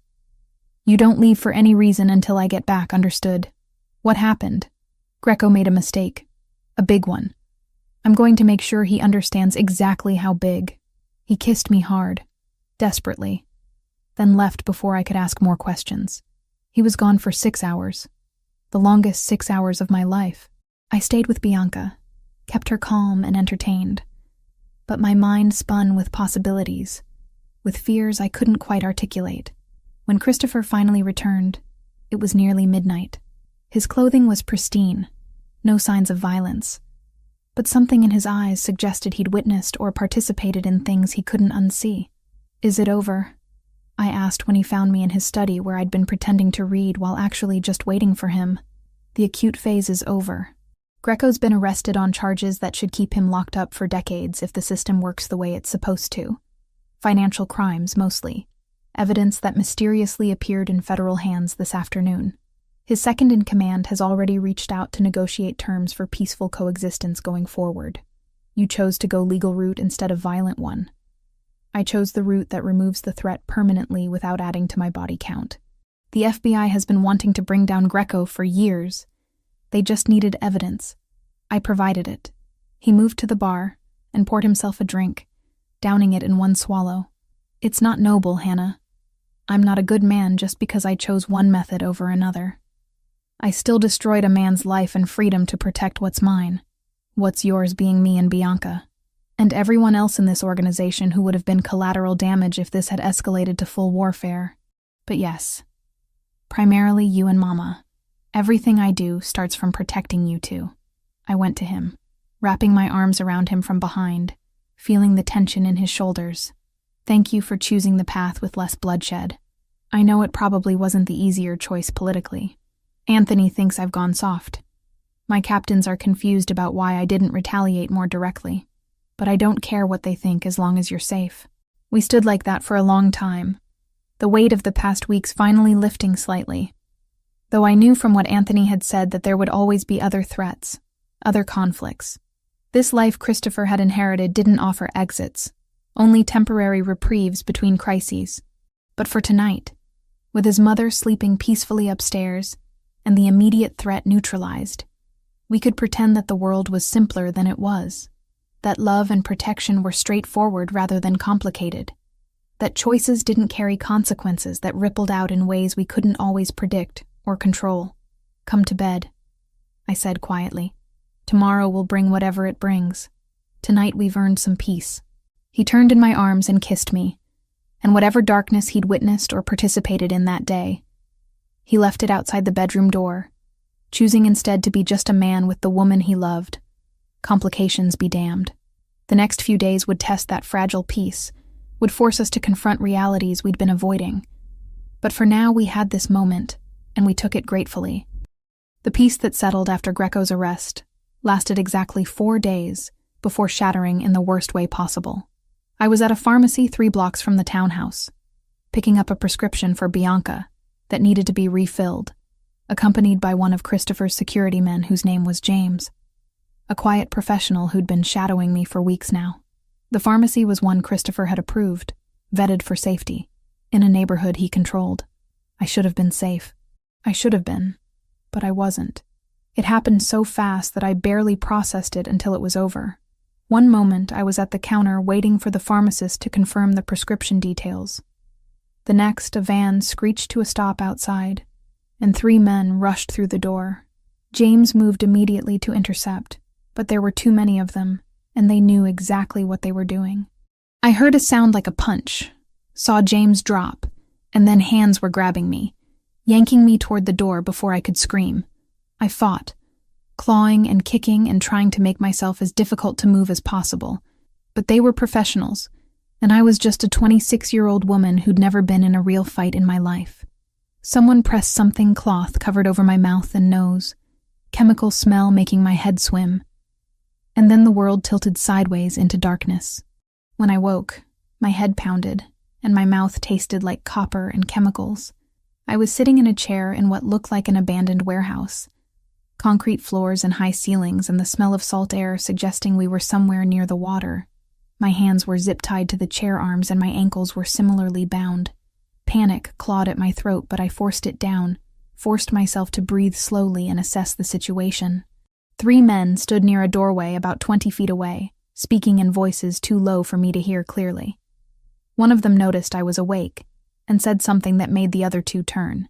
The one who approached me was older, maybe 50, with graying hair and a face that suggested he smiled rarely, and meant it even less. "Miss Mitchell," he said, his voice carrying a slight accent I couldn't quite place. "I apologize for the rough treatment.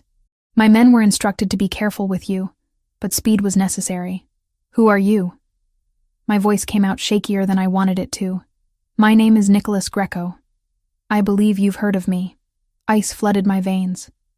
Christopher had said Greco was in federal custody, that he'd been arrested on charges that would keep him locked up.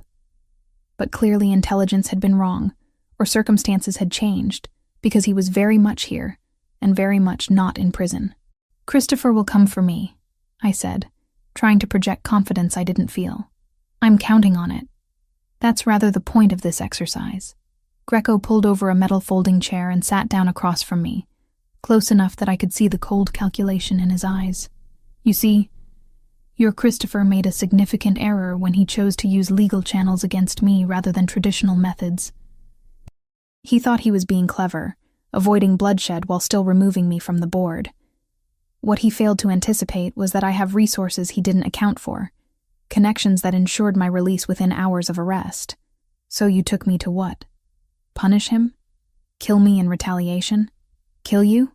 No, Miss Mitchell. You're far more valuable alive. Your leverage, a bargaining chip to force Christopher Ravellini to acknowledge that his territory is no longer exclusively his, that he needs to share control or face consequences." He leaned back, studying me like I was an interesting specimen. "Though I must say, I'm curious what he sees in you. You're pretty enough, certainly. But you don't strike me as the type who'd normally appeal to someone of his position. Too ordinary, too middle class, too unconnected to be a strategic alliance. Maybe he likes that I'm not part of this world," I shot back, anger cutting through fear. "Perhaps. Or perhaps he's simply tired, and you represent escape from responsibilities he never wanted. Either way, you matter to him considerably based on how much he's invested in protecting you. That makes you extremely useful to me." Greco stood and pulled out a phone, typing something quickly. "I'm sending him proof of life. Photographic evidence that you're unharmed and in my custody. Within the hour, he'll receive terms for your release. If he's smart, he'll accept them, and we can all move forward. If he's prideful, well, then things become more complicated for everyone involved. You don't know him very well if you think he'll negotiate under these circumstances," I said, though I wasn't entirely sure that was true. Christopher had shown himself willing to make pragmatic choices over violent ones recently. Would he trade territory to get me back? Probably. Would that decision haunt him and undermine his authority? Definitely. We'll see. Greco gestured to his men. "Make her comfortable. Food, water, untie her hands so she can eat. She's a guest, not a prisoner, until we determine otherwise." I was left alone after that. My hands freed though my ankles remained bound to the chair. One of the men brought me a bottle of water and a sandwich from somewhere, setting them on a crate within reach.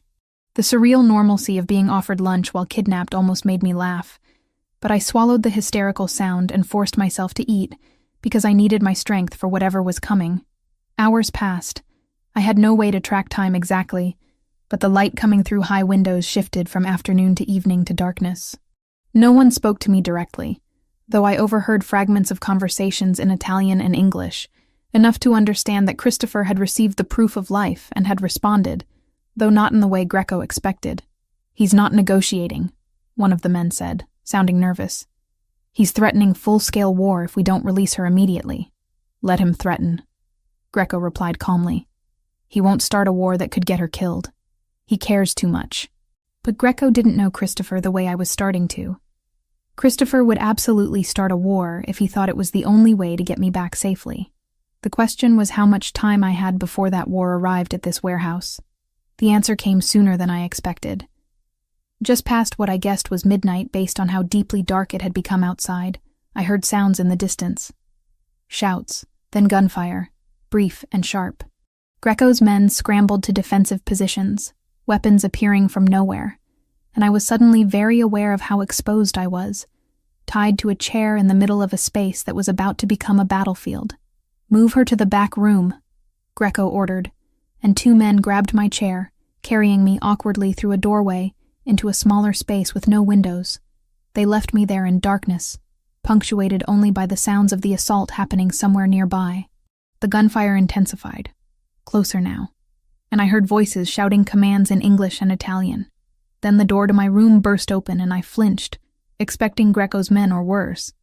But instead it was Christopher, flanked by Anthony and 3 others I didn't recognize. Christopher's face when he saw me was something I'd never forget. Relief and fury and fear all fighting for dominance. He crossed to me in 3 strides, pulling a knife from somewhere and cutting the zip ties binding me to the chair. His hands shook slightly as he checked me for injuries, his touch gentle despite the violence happening around us. "Are you hurt? Did they touch you?" "I'm okay. Scared, but okay." "How did you find me so fast?" "I always know where you are."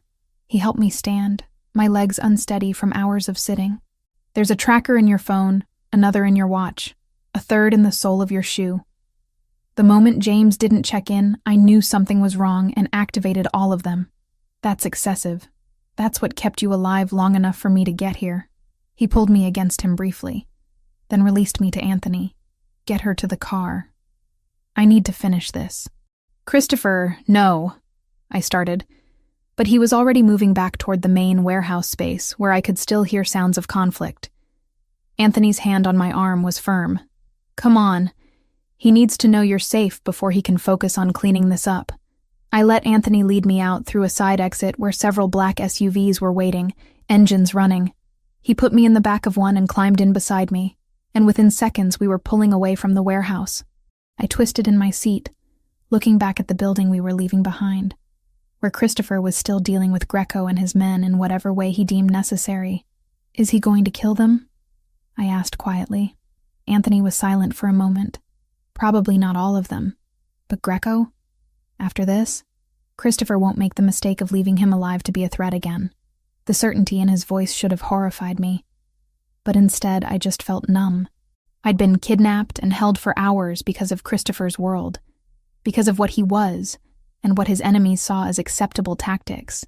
The reality of that life, of the constant danger, of the violence that lurked just underneath polite business transactions, crashed over me in waves. When we arrived back at the townhouse, Lucia was waiting, her face pale but composed. She took one look at me and immediately ushered me upstairs, running a bath and laying out clean clothes and treating me with gentle efficiency that suggested she'd dealt with this kind of aftermath before. "Mrs. Bianca?" I asked, suddenly terrified that something had happened to her during all this. "Sleeping peacefully. She doesn't know anything happened. Mr. Ravellini made sure the house was extra secured before he went after you. And James is alive. They got him to surgery in time, and the doctors think he'll pull through." I soaked in the bath until the water went cold, trying to wash away the fear and helplessness and chemical smell from whatever they'd used to knock me out. When I finally emerged, wrapped in a robe Lucia had left, Christopher was in the bedroom waiting, pacing like a caged predator. He stopped when he saw me, his expression unreadable. "I'm sorry." "For what?" "For this being your life now. For you being taken because of me. For the fact that I just killed 3 men and severely injured 5 others to get you back." He moved closer. "For the reality that this won't be the last time someone tries to use you against me." I studied his face, seeing the blood spatter he'd missed on his collar, the strain around his eyes, the way his hands clenched and unclenched like he was trying to release tension that wouldn't leave. "Did you kill Greco?" "No. I wanted to, but I made a different choice." He sat down heavily on the edge of the bed. "I beat him severely. Made sure he understood the consequences of touching you. Then I called the FBI back and gave them even more evidence. Enough that this time there's no bail, no early release, no possibility of him getting out. He'll die in prison, which is a worse fate than a quick death would have been. The new charges, combined with his history and the way he violated every previous condition, mean there's no more bail, no more deals, no loophole for him to slip through. You chose the harder path again. I chose the path that doesn't make me more of a monster than I already am in your eyes." He looked up at me. "I saw your face tonight, Hannah, when I cut you free. You were terrified, not just of Greco, but of everything, of this whole life. I don't blame you for wanting to walk away after this." I moved to stand in front of him, taking his face in my hands and forcing him to look at me. I was terrified. I still am. But not of you, Christopher. Never of you. This life? Yes. It's frightening and dangerous, and tonight proved that in ways I can't ignore. But you came for me. You mobilized everything you had to find me and get me back safely. That's what I'm choosing to focus on. Even knowing this could happen again, even knowing that, I kissed him softly. I'm not naive anymore about what being with you means. Tonight stripped away any illusions I had left. But it also showed me exactly how far you'll go to protect the people you love, and I'd rather face danger with you than safety without you.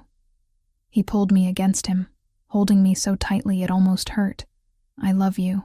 I should have said it before now, but I'm saying it now. I love you, Hannah, and I will burn down the entire city before I let anyone take you from me again. I love you too. The words came easily, truthfully, despite everything, and we're going to figure out how to navigate this life together. Starting with you teaching me basic self-defense so I'm not completely helpless next time. There won't be a next time. You can't promise that, but you can promise to prepare me better. To trust me enough to let me be a partner in this instead of just something to be protected. He pulled back to look at me. Something shifting in his expression. You're remarkable, you know that? Most people would run screaming after what you went through tonight. Most people didn't fall in love with a mob boss while caring for his mother. I managed a small smile. I'm apparently not most people. No, he agreed, kissing me again. You're absolutely not. We stayed like that for a long time, holding each other in the quiet of his bedroom while the adrenaline slowly faded and exhaustion took its place. Outside, Anthony and the security team were cleaning up the mess, ensuring the situation was truly resolved. Downstairs, Bianca slept peacefully, unaware of the crisis that had unfolded. And in this room, Christopher and I clung to each other, having survived another test of what our relationship could withstand. Scarred, but not broken. Frightened, but committed to facing whatever came next together. 3 months after the kidnapping, life had settled into a new rhythm that felt both familiar and strange. The trauma had left marks we didn't talk about much. Nightmares I had occasionally that would wake Christopher from his careful sleep beside me. Moments when I'd panic if I couldn't immediately locate an exit in a new space. But we'd worked through it together, with the help of a therapist Christopher had vetted thoroughly. Someone who specialized in trauma and understood the unique constraints of our situation without judgment. Bianca's condition had deteriorated noticeably in those months. The stress of Christopher's increased tension and my own subdued presence apparently affecting her more than we'd realized. She had fewer good days now. More confusion. More moments where she didn't recognize me, or thought I was Sophia, or someone from her distant past. The doctors had adjusted her medications, but everyone acknowledged we were fighting a losing battle. Alzheimer's was progressive and irreversible, and all we could do was make her comfortable and ensure she felt loved through the decline. Christopher had changed too, in ways both visible and subtle.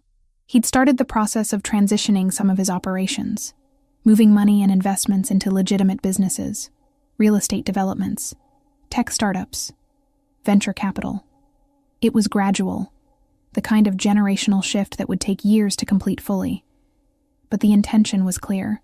He wanted a life that wouldn't constantly endanger the people he loved, a legacy that didn't require his children, whenever they came, to inherit a world of violence and threat. "You're doing this because of what happened to me," I said one evening, as we reviewed documents in his study, paperwork for a new investment in a clean energy company that was entirely above board. "I'm doing this because I want a future that doesn't end with me in prison, or dead before I'm 50, he replied. The kidnapping just crystallized what I'd been thinking about for a while. This life my grandfather built, that my father maintained. It made sense in their time, but the world's different now. Law enforcement is more sophisticated. The old territorial boundaries don't hold the way they used to. Adapting or dying, and I choose to adapt. Your people must have opinions about this shift. Some do. Anthony supports it, thinks it's smart long-term planning. Others are less enthusiastic, prefer the old ways, but I'm still in charge, and they'll follow or they'll find themselves working for someone else. He set down the pen he'd been using to sign documents and pulled me into his lap. Besides, I have reasons to want a future that extends beyond the next territorial dispute. Reasons that involve you, and potentially a family, eventually. The casual mention of family made my heart skip. We'd been careful about birth control, both of us aware that bringing children into this world while it was still as dangerous as it had been would be irresponsible. But the idea that Christopher was actively planning for a time when that calculation might change felt significant. Eventually, I agreed, kissing him softly. When things are more stable, and your mother's situation has resolved one way or another. Bianca's decline hung over us like a shadow we didn't acknowledge directly, but both felt constantly.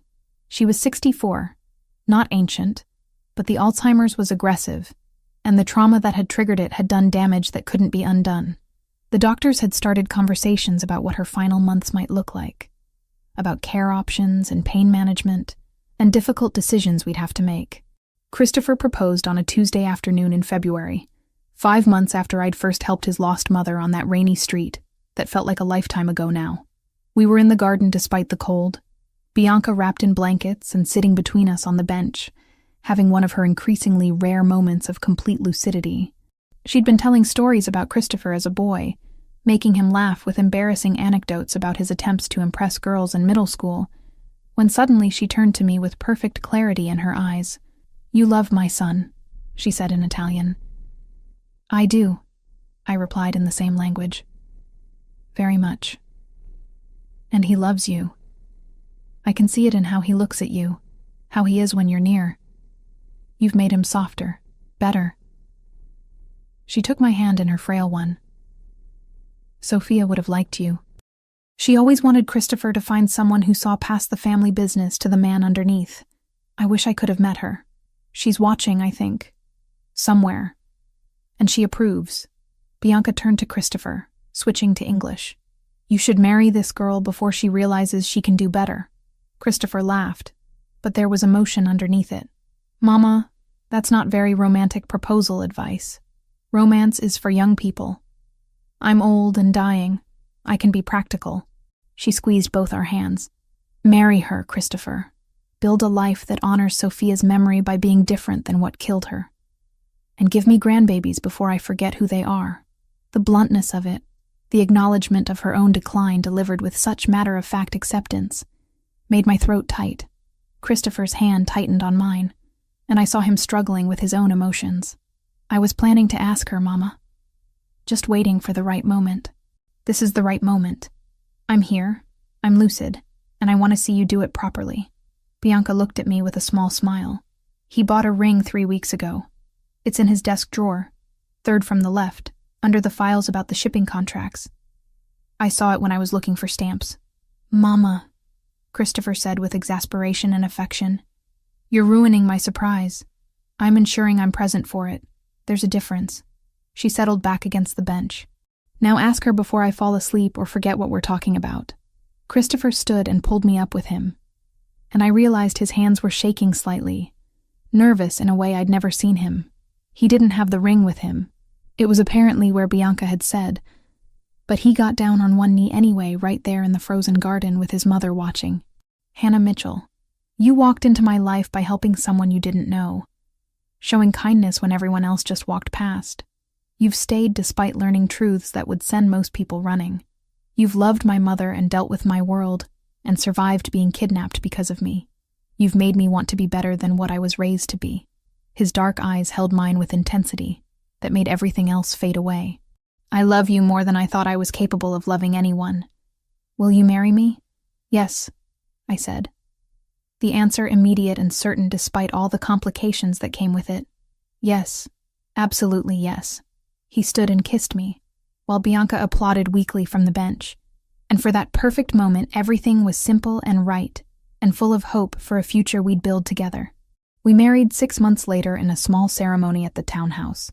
Just immediate family and Christopher's closest associates. Anthony served as best man, Bianca as my honorary matron of honor, despite needing Lucia's support to stand through the brief ceremony. We spoke our vows in the same garden where Christopher had proposed, on a perfect June afternoon with flowers blooming and sunlight making everything feel possible. Bianca cried through the entire ceremony, and afterwards during the small reception, she had a moment of clarity that let her toast us in Italian, welcoming me officially to the family and blessing our marriage with words that had been passed down through generations of Ravellini women. It was the last fully coherent thing she said. Her decline accelerated rapidly after that, as if she'd been holding on specifically to see Christopher settled. Within weeks, she rarely recognized us, spent most of her time sleeping or staring at nothing, her vibrant personality fading into confusion and silence. The doctors moved her to hospice care at home, making the sunroom into a comfortable space where she could be surrounded by family, even as she slipped away from us. I sat with her every day, reading to her in Italian even when I wasn't sure she could hear or understand, holding her hand and telling her about Christopher and our plans and how much she'd meant to me.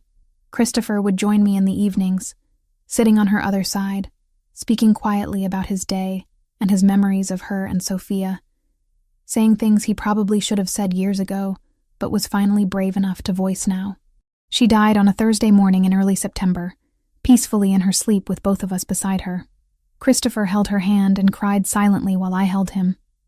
And we stayed like that for a long time before finally calling Lucia to help us with what came next. The funeral was larger than the wedding had been, attended by family from Italy, business associates, people from the neighborhood who'd known the Ravellini family for generations. Christopher delivered a eulogy in Italian that had half the attendees crying, talking about his mother's strength and love, and how she'd survived her husband's death and her daughter's murder, and still managed to find joy in small moments. He talked about how meeting me had given her happiness in her final years, someone new to love who loved her back. In the weeks after, the house felt emptier, despite my presence. Christopher threw himself into work, specifically into accelerating the legitimate business transitions he'd started. Greco's imprisonment had created a power vacuum that other families were trying to fill. But Christopher had used the opportunity to broker peace agreements and territorial understandings that reduced conflict significantly.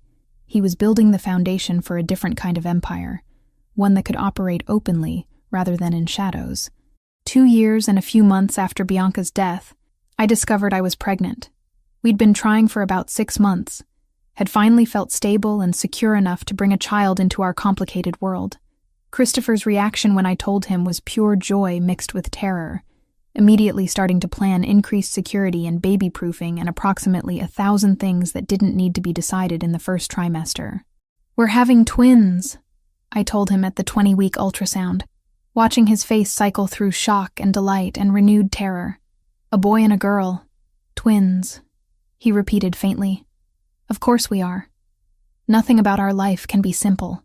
But his hand gripped mine tightly, and when the ultrasound tech printed out images of our children, he stared at them with wonder that made my heart full. I was 8 months pregnant, uncomfortable and massive, and counting down days until delivery, when Christopher came home one evening with news that he'd been building toward for 2 years. "It's done," he said, pulling me gently into his arms despite my awkward size. "The last of the illegal operations have been sold or shut down. The Ravellini organization is officially a legitimate business empire as of today. Real estate, tech investments, venture capital, all above board and legal. How do your people feel about that?" Some retired, took their cuts and walked away. Others adapted, learned new skills, moved into the legal businesses. Anthony's now officially my chief operating officer instead of my consigliere. And he's actually enjoying the challenge of legitimate business. He rested his hand on my swollen belly where one of the twins was currently kicking enthusiastically. "Our children will inherit a fortune built on questionable foundations, but maintained through legal means. That's the best I can give them. That's more than most people in your position would have managed," I said honestly. "You chose to change, to be different. That matters." The twins arrived 3 weeks later, exactly on my due date. A boy we named Carlo after Christopher's father, and a girl we named Sophia after his sister. Holding them both for the first time, Seeing Christopher's face as he cradled his daughter with tears streaming down his face, I felt the weight of everything we'd survived to get to this moment. We'd started with a chance encounter on a rainy street. A lost woman and a stranger who stopped to help. That choice had led to this. To a family built on love that had survived violence and danger and loss. To children who would grow up knowing their father had once been something darker, but had chosen to become something better. To a life that wasn't perfect or simple but was ours, earned through difficult choices and unwavering commitment. Christopher looked up from Sophia to meet my eyes, Carlo sleeping peacefully in my arms, and smiled with genuine happiness that transformed his usually serious face. "Thank you," he said quietly. "For what?" "For seeing me that night, really seeing me, and choosing to stay despite everything you learned. For loving my mother and giving her joy in her final years. For surviving being kidnapped, and still choosing this life with me. For these children, this family, this future I never thought I'd have." He leaned over to kiss me softly. "For being brave enough to help a lost woman in the rain and changing absolutely everything." "Best decision I ever made," I replied, and meant it completely. Our story didn't end there, of course. Life continued with all its complications and challenges, raising twins while Christopher navigated the complex world of legitimate business, built on a foundation everyone knew, but rarely mentioned. The past due notices that had once covered my tiny kitchen counter were gone. Every bill tied to my father's care had been paid in full long ago, replaced by grocery lists and pediatric appointment reminders. But we faced it together, partners in every sense, building something worthwhile from the ashes of what had been. And sometimes, on rainy October evenings when the twins were asleep and the house was quiet, Christopher and I would stand at the window and remember that night, when everything changed, when kindness and gratitude and choice had led us to each other and to this complicated, beautiful life we'd created together.